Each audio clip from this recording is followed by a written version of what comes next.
ഞാൻ മാമ്പഴ പുളിശ്ശേരി ഉണ്ടാക്കാൻ പോവാം. ഇതെല്ലാം ചെത്തി വൃത്തിയാക്കി സെറ്റ് ചെയ്ത് നമുക്ക് മാമ്പഴ പുളിശ്ശേരി വയ്ക്കാം. കുറച്ച് മാമ്പഴ പുളിശ്ശേരി വെക്കാനുള്ള മാങ്ങ വെക്കിയിട്ടുണ്ട്. മാങ്ങ എല്ലാം പൊടിച്ച് വെച്ചിട്ടുണ്ട്. ഇതിനുള്ള ചേരുവകൾ: ഉലുവാപ്പൊടി,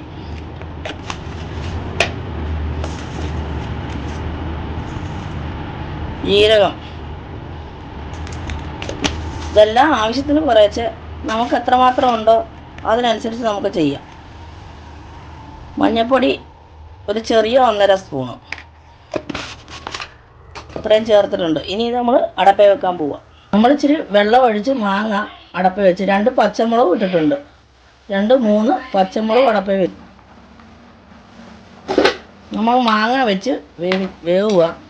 നല്ലോണം ഒന്ന് വെന്തുടഞ്ഞിട്ട് വേണം നമുക്ക് അരപ്പ് ചേർക്കാൻ. എല്ലാം തിളച്ച് 2 പച്ചമുളകൊക്കെ ഇട്ട് മാങ്ങ നല്ലോണം വെന്ത് ഒന്ന് ഉടയുമ്പോൾ നമുക്ക് അരപ്പ് ചേർക്കാം.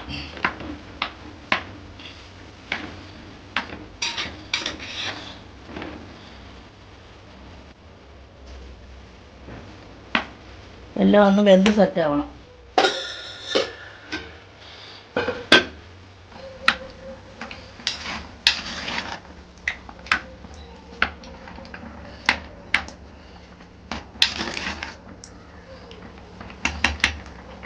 എല്ലാം നല്ലോണം തിളച്ച് എല്ലാം വെന്ത് സെറ്റായിട്ടുണ്ട്.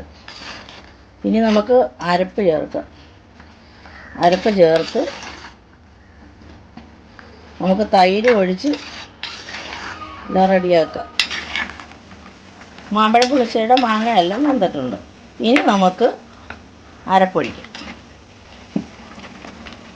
ഈ അരപ്പിനകത്ത് തൈര് ഒഴിച്ചിട്ടുണ്ട്. നമ്മൾ അരച്ച കൂട്ടത്തിൽ തൈരും അതിൻ്റെ കൂടെ അങ്ങ് സെറ്റ് ചെയ്തത്.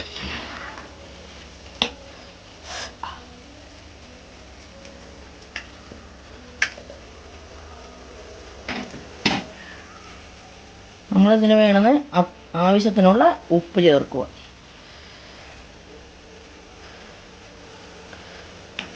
അടിപൊളി മാമ്പഴ പുളിശ്ശേരി റെഡിയായിട്ടുണ്ട്.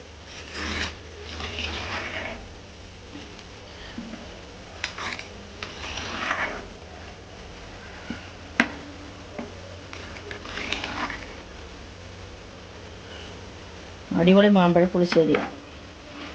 ആവശ്യത്തിന് ഉപ്പും പുളിയെല്ലാം ഉള്ള, ചെറിയ മധുരം എല്ലാം ഉള്ള മാങ്ങായ.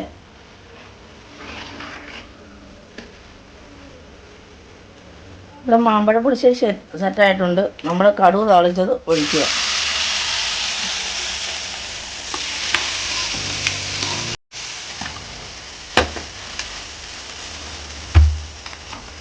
മാമ്പഴ പുളിശ്ശേരി ശരിയായിട്ടുണ്ട്. മാമ്പഴ പുളിശ്ശേരി കൂട്ടുണ്ടാവില്ല പോയിട്ടുണ്ട്. വന്നോ, നമുക്ക് കഴിക്കാം.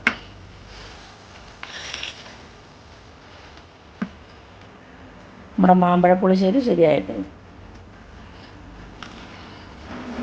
നമ്മുടെ മാമ്പഴ പുളിശ്ശേരി അടിപൊളിയായിട്ട് റെഡിയായിട്ടുണ്ട്. കഴിക്കാൻ ആഗ്രഹമുള്ളവരെല്ലാവരും പോരാ കേട്ടോ. നമ്മൾ മാമ്പഴ പുളിശ്ശേരി കണ്ട് ലൈക്ക്, കമൻറ്റ്, ഷെയർ ചെയ്യണേ, സബ്സ്ക്രൈബ് ചെയ്യണേ. എല്ലാവർക്കും അയച്ചു കൊടുത്ത് എല്ലാവർക്കും ഷെയർ ചെയ്യുകയൊക്കെ ചെയ്യണേ. എല്ലാവരും മാമ്പഴ പുളിശ്ശേരി അടിപൊളിയായിട്ട് ശരിയായിട്ടുണ്ട്.